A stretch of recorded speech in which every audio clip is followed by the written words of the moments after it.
Welcome, ladies and gentlemen. We have an hour, so I'll get started. This session is to talk about the future of museums. There's a lot of news, debates on various aspects on where the museum is and where the museum should be in the future. And we have an incredible panel talking.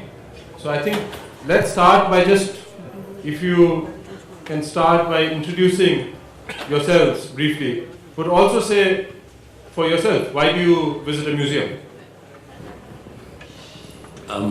Thank you. My name is Richard Blurton, and I first came to India in 1970 and was seduced, and I've been coming back here ever since, 53 years later. Very briefly about myself, I studied archaeology. I'm interested in objects and what they can tell us about the past.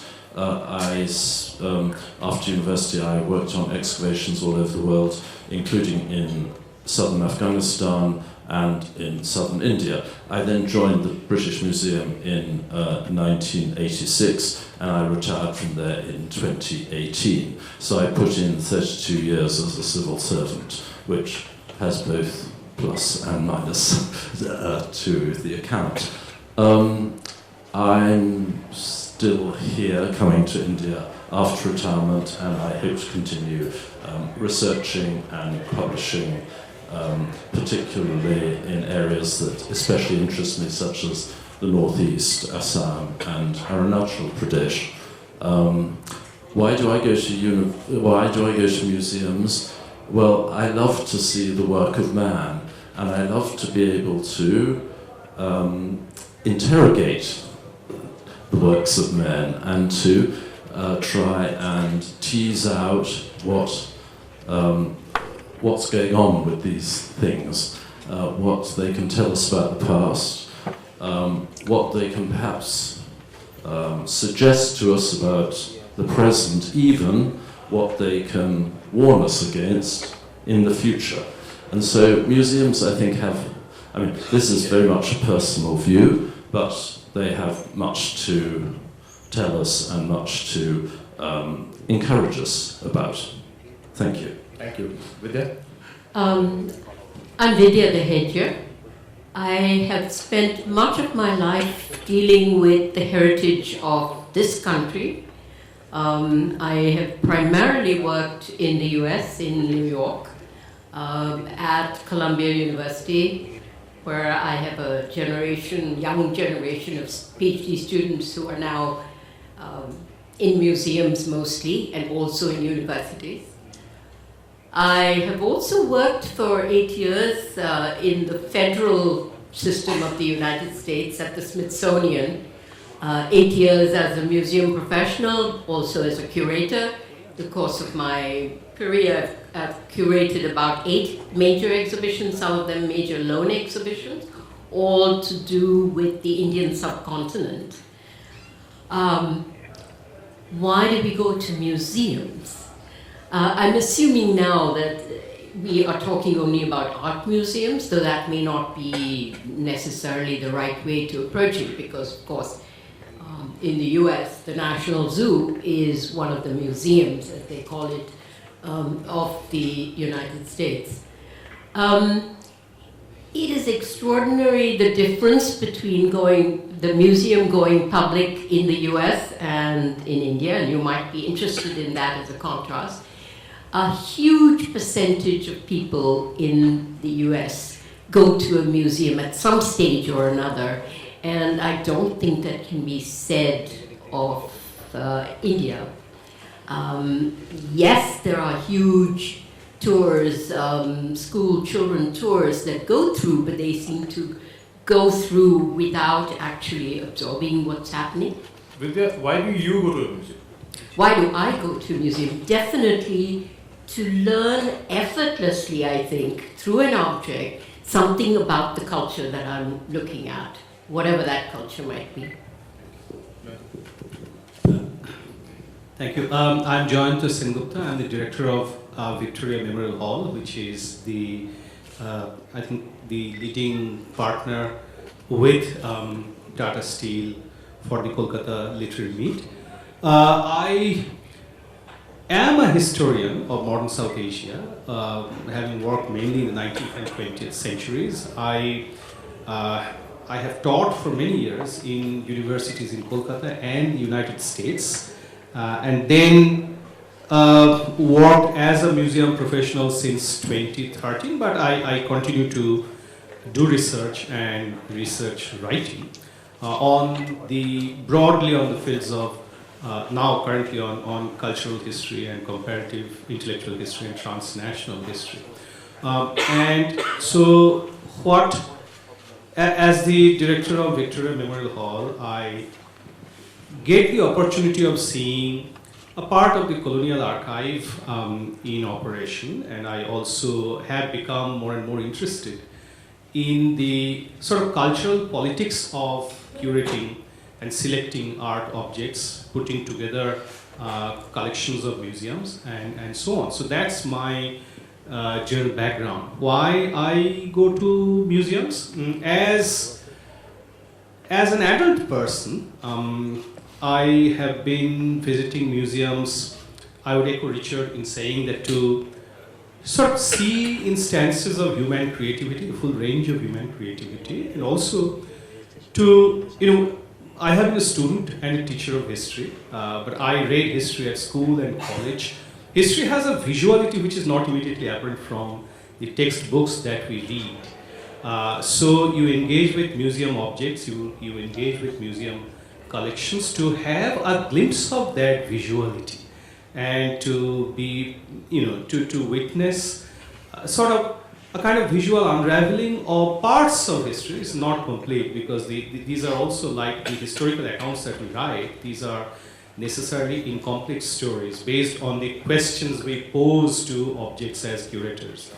But to engage with the visuality, with the materiality of history, that's my primary interest, but also in the recent times in my career as a museum professional in the last 10 years, I have been visiting museums, and now I get the opportunity of see museums, see what goes on behind the scenes.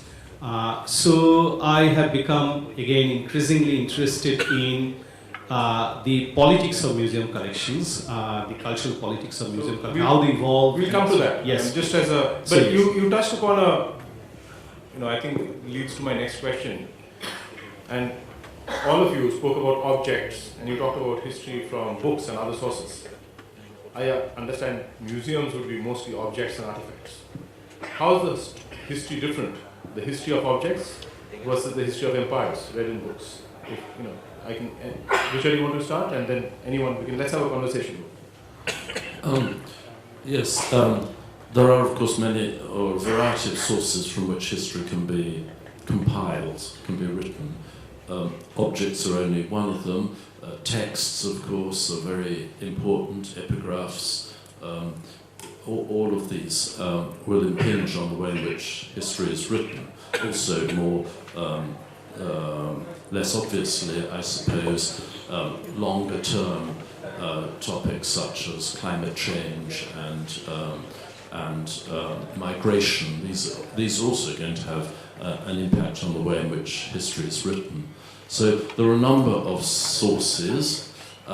I, as an archaeologist, or with my archaeological hat on, that was my training, I always look at something material, something that I can hold in my hand, something that I can look at, turn upside down, weigh, to inform me about the past. But I'm the first person to admit that this is only one source of information.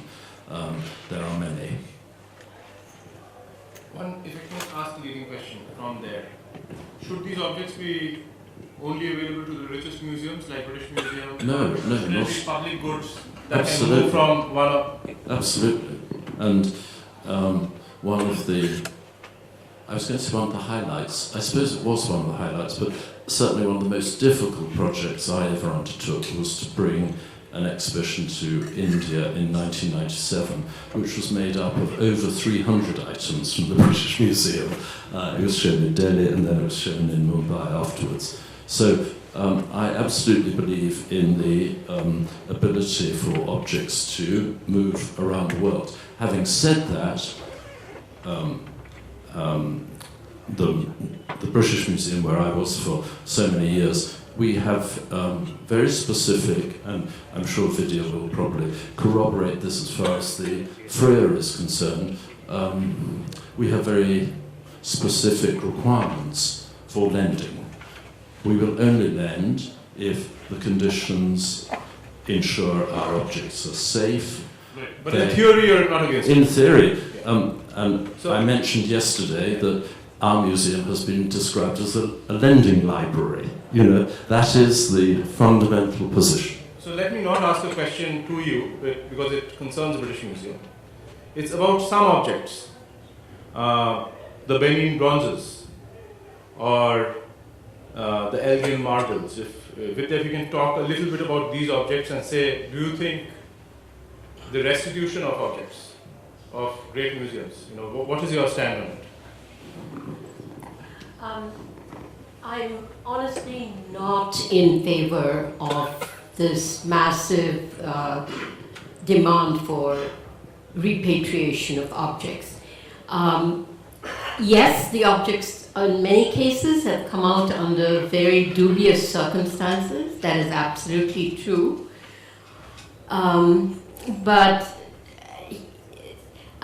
I don't, it's part of history in a way that I'm seeing these as. It's a particular phase of history in which in many cases objects were given, in many cases they were taken and should not have been taken. But now that it's gone out there, the whole atmosphere of repatriation has become very complex, very much mixed up with national pride and all sorts of other things, which I'm not sure is perhaps the best way. Let's all admit that the object should not have gone. But the question now is, now that they are there, they are, I mean, I know this is a stupid thing to say, but they are cultural ambassadors for the country which is being displayed, whatever that country may be. They are admired by a different group of people. And it seems that it would upset the entire order to demand that all of these go back.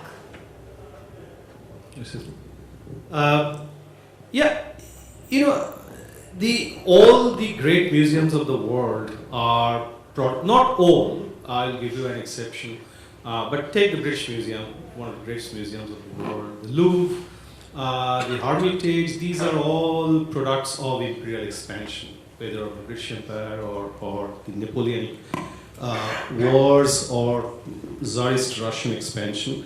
And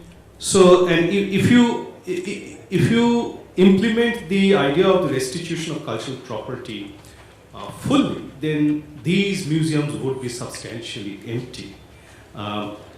Except perhaps the Met, which is the other model of the power of money, power of the dollar, because this is you know, built on the basis of donations and purchases and so on and so forth. My idea is that, and I think personally that the question of restitution is not only a question between nations and nations. There are also questions of internal appropriation. Look at anthropological museums. Look at these so-called tribal museums in India. And they are also put together with artifacts that the museum collectors consider as artifacts, but they are part of indigenous people's cultures. So, personally, I am not in favor of a complete restitution, but you should recurate, and fortunately that is being done. In the British Museum, for instance, there are detailed writings on the Benin bronzes and the circumstances in which they came. So I am in favor of something like, you know, like all universities in the North America. I mean, they are now doing this land acknowledgement for their appropriation of Native American land. So you should probably not transfer or exchange these artifacts, but you should acknowledge the historical context of power and exploitation and annexation and empire in which these collections grew up. So that's my personal view. I'm not in favor of restitution, but the restitution should be contextualized, and the history of violence and empire which is behind that should be acknowledged through curation. Could I just add to what has been said by my colleagues here, that during the 32 years of my time at the British Museum, there was one item that was returned. It went back to Tasmania. It was a bag of burnt human ash, from a cremation. And our trustees at the time had to debate whether there was, whether the demands of the original community who held this material in great, in very high status, they had to compare that with the scientific loss if it returned, because it was going to be dispersed. So all the information about that that could be extracted from those human remains would be lost. In the event, they did decide to send it back, and it has been dispersed and is now lost to future science. And I would also like to just corroborate what Vidya said. Restitution is incredibly time-consuming, energy and resource-consuming, and above all, emotion-consuming. And there are actually much better ways in which museums can work together rather than to work antagonistically. And there are now many examples of this sort of collaborative action, which is, in my opinion, is a much more productive and immediate way of moving forward. So it seems there's broad agreement on a otherwise controversial subject. Well, but I'll just add one point, if you might. So if something were taken today, you have to return it. Yes. If it was taken 10 years ago, you don't have to return it? Well, perhaps. So I'm just Okay. asking, at what point do you stop? When do you Since stop? 1970, the UNESCO protocol has been in place, which requires that museums don't acquire items that have left their country of origin since 1970. And certainly at the BM, we have followed that protocol. So, in answer to your question, it's 1970. There you were saying. if one carried it to its extreme, one can talk about the famous Didar Ganjiakshi that went to the US and came back, and the National Museum kept it. And Patna had to scream and shout and yell to get their object back. So the complexity, of course, in this case is that India is the size of Europe, and if you think of these various states as the various countries of Europe, then it begins to make more sense that regional museums can demand that their own objects be in their museums. In which case, you think about Chola bronzes and you say, okay, you've got a whole room in the National Museum to be emptied out, and half the objects in one room have to go back to Tamil Nadu. So there's sort of, it's a very complex Right, issue. absolutely.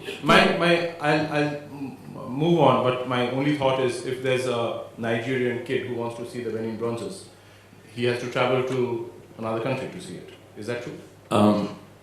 To see them in the flesh, yes. To see them virtually, no. So And that's good segue.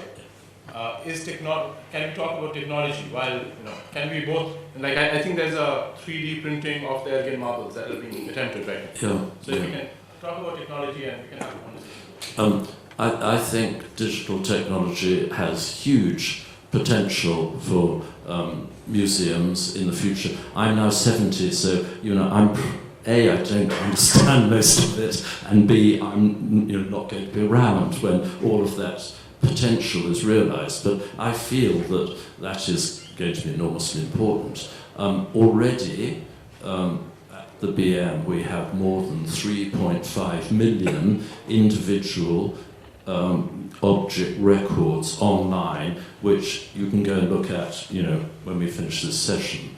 And many of them have photographs, not all, but at least half have photographs. So, this is a major way of presenting collections in the future. And it's only going to develop, I'm sure, with 3D imagery and so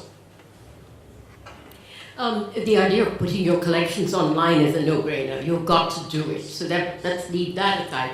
And let's move to the actual display in the museums and the extent to which one might want to use, say, holograms or virtual reality, or even to go up with your camera and scan the little thing and get feedback. I think that has to be the way for museums of the future. That doesn't mean you have to do everything in a museum that way, but I think that certain introductory panels, a whole lot of things can be made much more enticing than they are today. And certainly in the Indian museums, they should be made more enticing. In other words, your objects are absolutely important, but to put them into context, to give the atmosphere of it, to have an introductory room like they did at Cleveland with running water and paddy fields on both sides, so you walk into the space and you're immediately transported to the environment in which something happened, and then you go and see the objects. So I think the technology available to us today, we need to make use of it in the most interesting way that we can. And just my little addition that, of course, all major museums can only physically show a very small percentage of its collection. I think the major ones like the British Museum or Met, they show, I guess, 2 or 3%, and the rest is in storage. So digital is obviously the most effective way to showcase your collection, both that is on physical display and which is not. But digital has also given us opportunities of two kinds. One is to make a new kind of engagement with especially the young generation, which is their language. And also it has made it possible for scholars to look very closely at particular sections of the paintings. Sometimes we stand at a distance from the original paintings. We cannot see them up close. So really in-depth now with the technology available, you can make gigapixel images of all artworks, and there is Google Art and Culture which does all of that. So it is also facilitating a lot of research, conservation, preservation. You can get pigment analysis and all that. But of course, digital also makes it possible to keep the museum constantly, visible. And with the technologies available now, you can animate all kinds of, and one of the most interesting examples is the animation of the Van Gogh paintings. We in the Victoria Memorial, we are not like that, but the next exhibition that we are planning, which will be on the Arabian Nights series of Abhinandan's, we are going to create animated versions of some of Abhinandan's paintings. So that sort of, again recreates the visuality of the real world, of which these paintings are a representation. Right. Now, do you want to add something? Just a very quick thing. The Van Gogh digital exhibition, it really didn't add anything substantial to the visual experience except to transport you into a sort of a Disney World type of scenario. So I think we don't need to go to that extreme. I think that has to add something to the experience, either of the environs or of the meaning and things like that. So I think the US will, of course, go overboard on the technology that's available, but it's not meaningful necessarily that you must have virtual reality for. Yeah, I think it depends on the meanings that you make from those installations.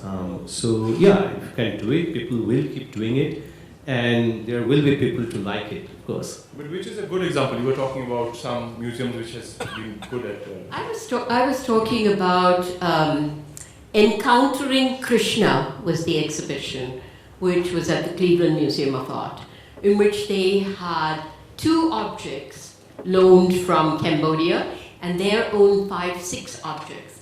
And then they created an entire exhibition out of it by having this entire immersion into what is Cambodia, what the land is like, how you approach that cave. And then there were holograms as well of the remaining 7 or 8 objects, which they didn't try to bring because, I mean, no museum is going to lend their most precious objects.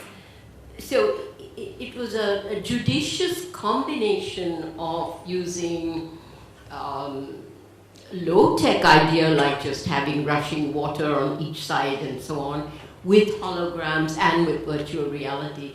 It seems to me that any major exhibition of today should think in terms of enhancing the experience by maybe one of those. You don't need to have 1, 2, 3 different types of digital media. But Right.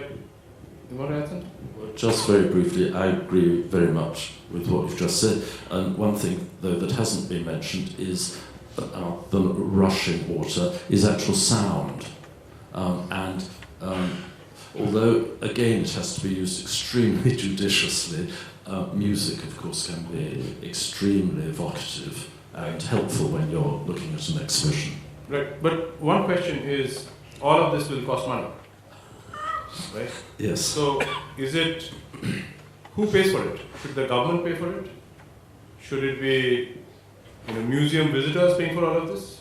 Should it be private sector spending? And with that, there's been quite a few tarnished private sector donors, Sackler and Enron. So funding of museums, how should it be done, and is it private, and how do you deal with if someone's money is taken and then that person turns out to be a criminal? As far as the UK is concerned, which obviously is it's its own case, it's not the same as in the US or not the same as here, but I think in the UK, the long-standing assumption that major museums would be funded entirely by the government is, that's long since gone. And there is a need, especially for specific projects such as large exhibitions, to be funded externally. Now, if those exhibitions can be put into a tour, if an exhibition can go to several venues, then the costs can be shared. That's a great advantage. But I think no large museum today can continue probably throughout Europe and probably also in the US without major contributions from the private sector, whether it's individuals or whether it's corporations or whether it's foundations, bodies that are set up specifically to provide money for education or for the museum sector. Your final point about black money or dirty money, we haven't given the money back, and I don't think Taken the name off. Just taken the name off, and we've obviously this is a complicated and potentially embarrassing situation, but in the British Museum, I think it was about 20 or 25 years ago that we received that benefaction, and I understand that there have been negotiations with the family, and they've agreed that the name should come off. I mean, they got 20 years of their name on their gallery. It doesn't come cheaply. Well, the immediate example that I have been familiar with is, of course, the Sacklers and OxyContin, and what damage it has done to the population of the US that has indulged in those drugs. you might have noticed that most of the museums which once had Sackler in the name have happily just dropped the name so that it's not immediately out there sort of saying, Sackler, how can you take money? The Smithsonian Museum, the two museums with I worked, one was called the Freer Gallery of Art and the other one was the Arthur M. Sackler Gallery. And they were under the same organization, and the Sackler money, just for the record, was all of their collection plus all of the funds for building the museum. After that, as a Smithsonian institution, it is funded by the US, so I guess there was nothing to give back. But it is a very troubling issue. But want to add something to it? Funding of museums and... Funding of museums, yeah. I mean, that's I'm assuming the name of Victoria Memorial is not going to change, but the funding of the... I don't know. I mean, every time we have a sort of high-profile event, I get millions of questions from the media about whether the name is going to change, and I just say I don't know. But of late, I think there should be in this age of post-colonialism and decolonization, we in Bengal should also perhaps rethink why we should, the road on which it is located should still be called Queensway. Whose queen is she anyway, and why Victoria Memorial Hall? So these are questions that I think have not received the critical space that they deserve. But that's another story.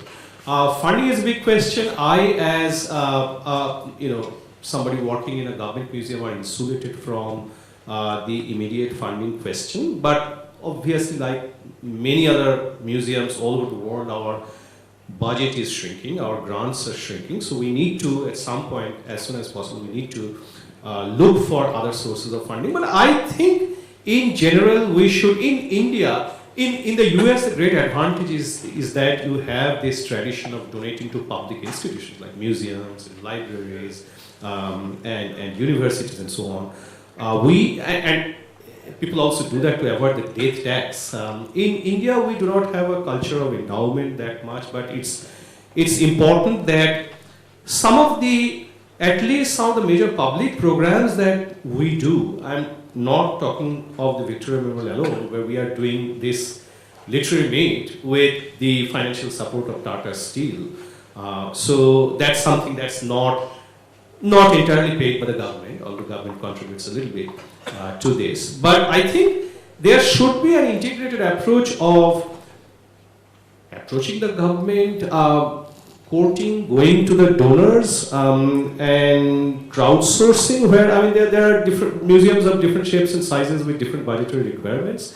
So I don't think any approach to raise funds is off limits. I mean, you should try all sources, and of course, if down the line, if there is something that the exposure of Sackler, then you respond by doing something, maybe dropping the name. Sorry, I just wanted to mention, Jayanta, you are actually sitting in a building that bears the name of an Indian philanthropist. That's right, yes. So it's not that there isn't any tradition. I also wanted to say that your mention of crowdfunding, I had not thought about this, and of course it can be incredibly productive, can't it? Yes. So thank you for mentioning. I just wanted to add to that to say that even the Smithsonian museums, though they are funded for their everyday running and all of that sort of thing, and rotations, any special exhibition that one puts up has to have funding. You have to, the development department of a museum is one of the most important. In fact, we say that the development director and the director of the museum should be joined at the hip because their work is so closely connected. And for the exhibitions that I did, Devi the Great Goddess, massive international loan exhibition, sensuous and sacred Chola bronzes from India, major loan exhibition from all over. For those vast sums of money did have to be raised, and that's why development is quite as important. And yes, there is a little bit more giving as part of, I think companies have this rule that a certain amount of your money has to go for certain projects, and the point is having a development department that gets to them early on before they've committed it to anything else and sort of grabs it for the museum and says, okay, here's your name as the major donor that supported Devi the Great Goddess, or that supported the sensuous and the sacred. Yes, and advanced planning is essential. I don't think development departments are given quite the importance that they need to be given in museums here. So something that I've noticed which brings together technology and private sector is the Google Arts and Culture websites, where you can actually go in and search for Benny and bronzes or textiles of India or textiles of Gujarat, and you can see a massive amount of fantastic photography, very good quality. In that, I also noticed, in my personal view, compared to a museum visit, you get a more subaltern view. You are not only seeing textile of kings or textile of the greatest fineness, but also some basic, embroidery. Do you think museums do enough to tell the everyman story, or is it too much about the Egyptian pharaohs and the Mughal age? I think traditionally that has been the case, but I think something that we've all witnessed in our curatorial lifetimes is a big change in that arena, so that the more quotidian, the more everyday, rural, as opposed to urban. These are all areas that are increasingly present in museums and described. And one in the book that I've just published that I'm particularly pleased about is that there are popular political prints produced in their thousands and thousands and are utterly ephemeral. I've illustrated those just as I have, and I'm not making an equation, but I have shown them, in the same way that I've shown a Mughal or a Rajput painting. So, and it's similarly the case with textiles in this country, which is incredibly rich in different textile traditions. They're not all made for princes or great merchants. And many of them are made in rural settings. So, in answer to your question, yes. I think more and more curatorial emphasis is being placed. It depends on what your exhibition is, of course. But for instance, Devi the Great Goddess. We put in standard, you have Kalighat, of course, but Kalighat now is already a high-priced item. Once upon a time, it may not have been.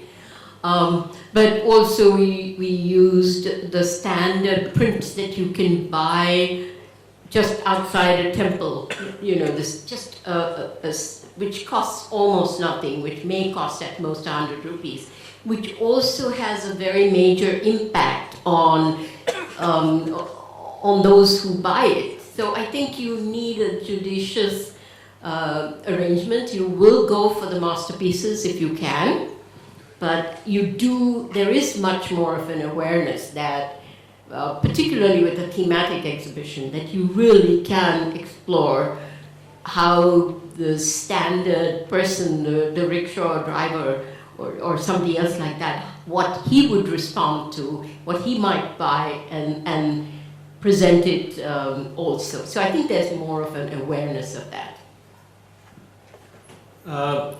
I think it depends on the exhibitions that you are doing. If you are doing an exhibition on, say for instance, decorative arts with precious metals or semi-precious metals, then obviously you have to bring in aristocratic or courtly or royal patronage, and so there will be instances chosen in such an exhibition which will be which so-called ordinary people will not have access to. But I have seen an increasing number of exhibitions being planned on ordinary people's lives and living patterns, in which that complete, the so-called elitism changes completely. So it depends on that. But I think, and this is not my problem because we are a modern history museum, but for museums which are broadly encyclopedic or universal, not like the British Museum, but I think the National Museum and the Indian Museum are the closest examples of this. In any pluralist country with the kind of diversities we have, I think the power of these so-called universal museums to represent our many pasts, and I'm using the plural form advisedly, or even our many presents effectively. Big museums, because they become sort of inevitably somewhat homogenizing, somewhat aggregative exercises.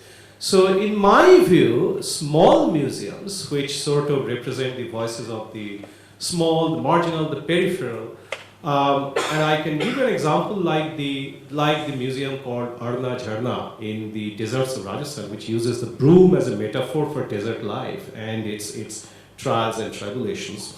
Or a remarkable museum that I saw, which is called Remember Bhopal, which is on the Bhopal gas tragedy of 1984. I think those small museums are much more equipped to have the critical space to represent the small voices of history, these marginal voices, than the universal museums. And I think they will be the trend of the future. No, that's great, especially they also are digital and accessible. But I think the funding question and the subaltern question is also related. If government is funding a museum, how do you stop from being the voice of the government, or the propaganda machine of the government?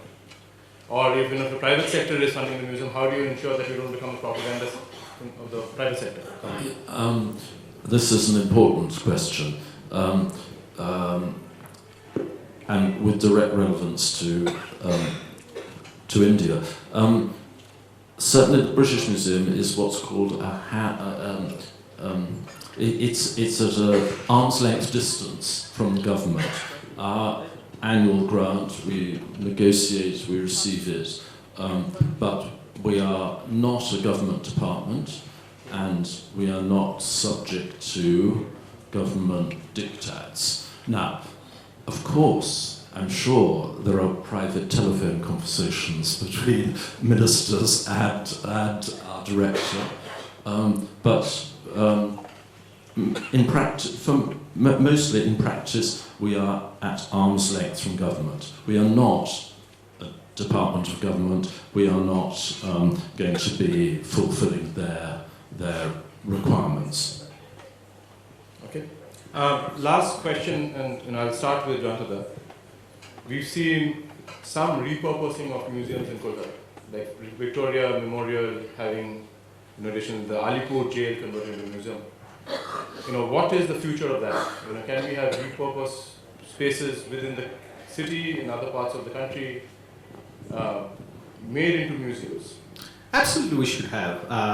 Absolutely, no doubt. And I think two great examples in recent times is, of course, as you said, the Alipur Museum, which is such a nice repurposed space, and also the Partition Museum in Amritsar, which has repurposed this building. So yes, we should repurpose such spaces to build more collections, more performance spaces, more artists' villages, more museums, of course. So there is no doubt. I don't think anybody will disagree on that one. Thank you. Any questions? Yeah, I do have. Just raise your hands, whoever has question. 1, 2, 3. 3 questions. Can you ask the lady first, and then, sir, we'll go to you second.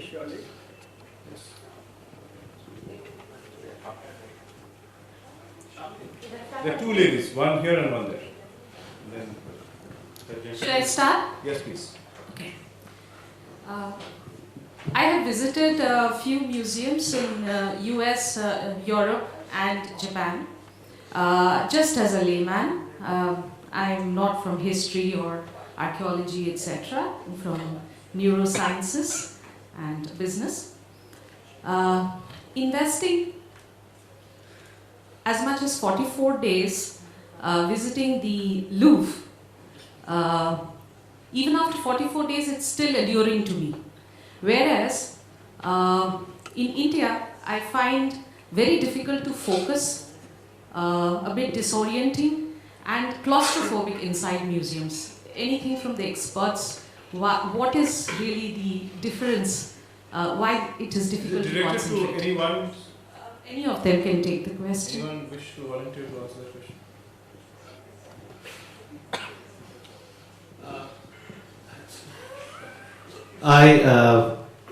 I can briefly respond to that. I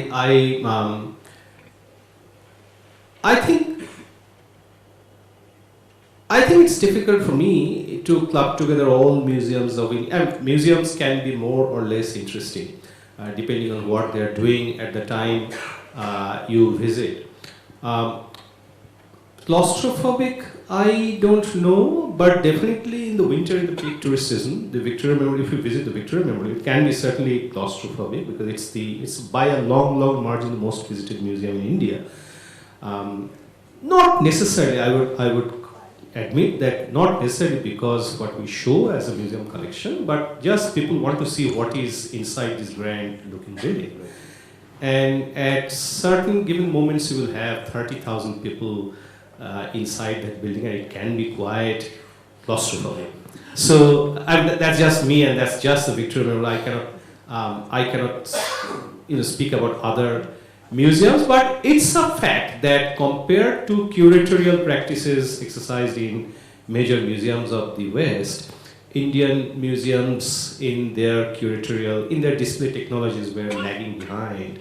And that has begun to change with more people visiting museums abroad, and there is now a collective pressure of public opinion which is now goading the government to introduce more modernizing, more innovative practices in these museums. It will take some time for all of us to get up to speed, but in principle there is a consensus even in government and of course in the private circles that you should make the museums more engaging and more in conversation with visitors.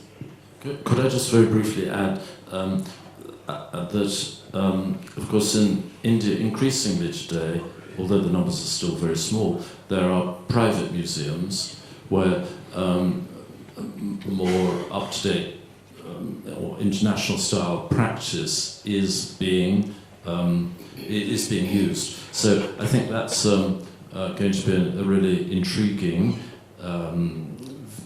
element for the future, how that develops. May I just say one more thing in answer to that?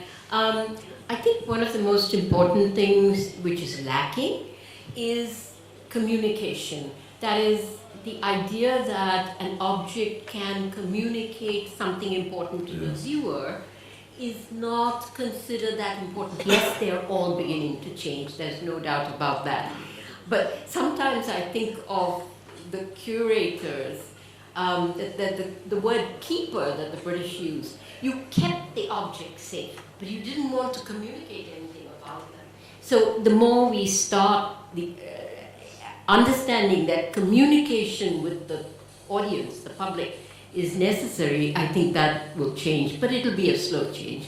But as Richard said, the many independent, personal, private museums that are coming up around the country are all doing that, so one can only hope that it'll trickle down to some of the major museums like the Indian Museum, where I was yesterday and I put up my phone to watch the wonderful little thing, and they said, oh, but you can't because there's no internet. So it's slow in coming, but it has started. Your question? And then the gentleman's question. The lady beautifully practically portrayed that we feel claustrophobic in museums.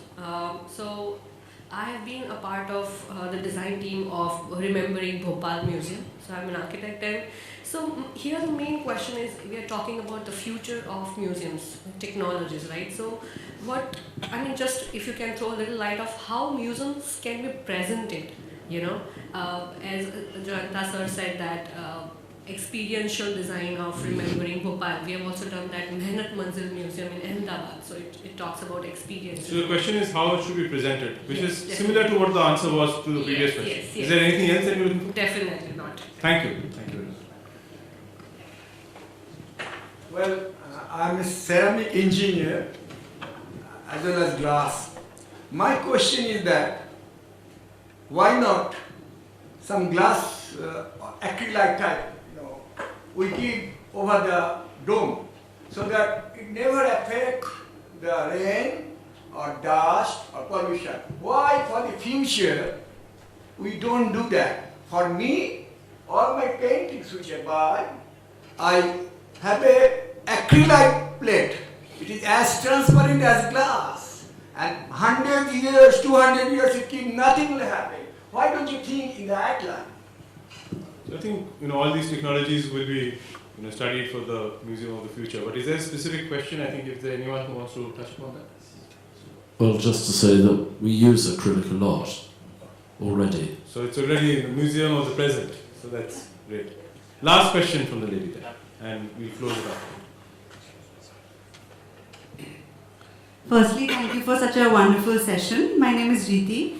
I actually studied anthropology, so this is very interesting to me. I actually wanted the three of you to address a little bit about what you think about meaning in objects. So if you can just, what objects mean to you and how that materiality kind of translates for the general public or a non-specialist audience. What an object means to the curator, Yes.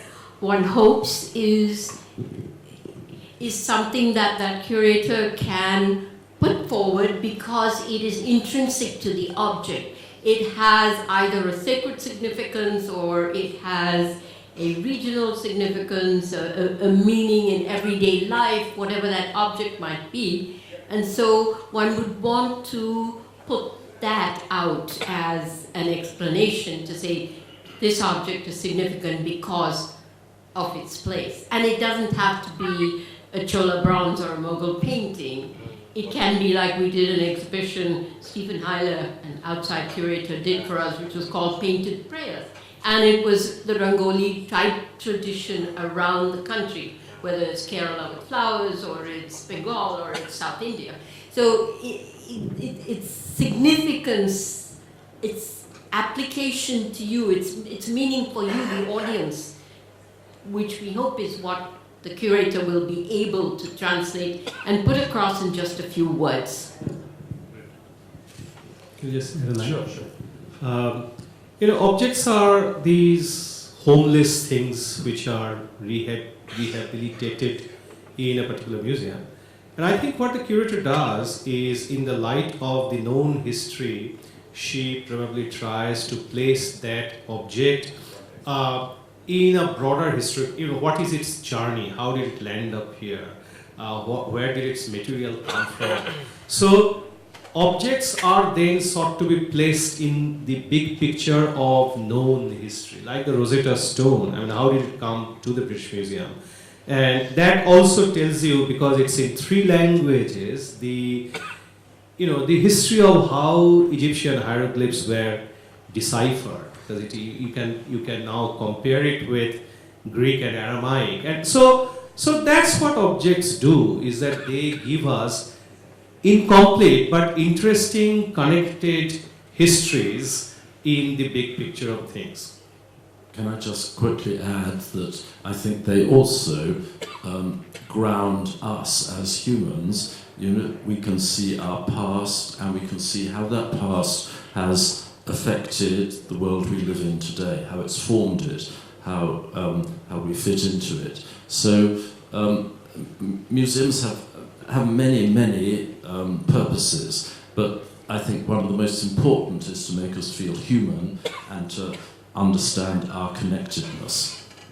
Thank you. Thank you to Jayanta, Vidya and Richard. Thank you to the audience. I think it was a great session. Over to you. Thank you. Thank you.